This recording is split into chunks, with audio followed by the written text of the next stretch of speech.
अस्सलाम वालेकुम हुज़ूर। मेरा सवाल ये था कि जैसे आपने फरमाया कि हुज़ूर पाक सल्लल्लाहु अलैहि वसल्लम जिसका कर्ज़ होता था उसका जनाजा नहीं पढ़ाते थे, इसके पीछे क्या वजह है कि बस एक हो सब बाज़ों को शायद पढ़ भी देते हों, बाज़ रवायतें ऐसी हैं कि नहीं पढ़ते थे इसलिए कि उसने एक हक़ है जो उसके ऊपर कर्ज़ था या वाजिब था उस पर देना, और उसने अदा नहीं किया, उसकी फ़िक्र नहीं की या किसी ज़रिए से। तो आप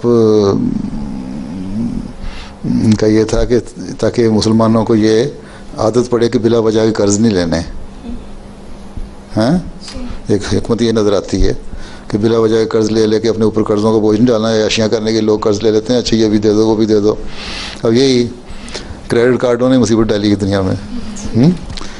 लेके सारा जो इकोनॉमिक क्राइसिस आया है इसमें से सारे अब इसी तरह फंस गए हैं ना। मॉर्गेज और घरों के का टीवी पे इश्तिहार देखा, नए HD टेलीविज़न सेट का वो ले लिया, नए सोफ़ा सेट का देखा वो ले लिया, कार का नया मॉडल आया वो ले लिया, कर्ज़ों पे कर्ज़े चढ़ते जाते हैं और पता नहीं होता कि पीछे अदा करने वाला भी है कि नहीं।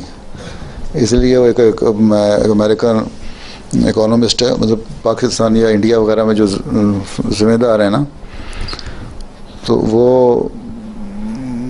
बेचारे तो अपने उसके लिए लेते हैं कर्ज़, लेकिन उस पर इंटरेस्ट इतना बढ़ जाता है कि वो कर्ज़ों में डूबे रहते हैं। फिर प्रॉफिट भी उनकी साथ नहीं देती। इसलिए इकोनॉमिस्ट ने एक लिखा है कि जो पाकिस्तानी इंडियन फार्मर है ना, वो ही born in that, lives in that and dies in that. तो ऐसे लोग भी होते हैं। जी, जज़ाकल्लाह।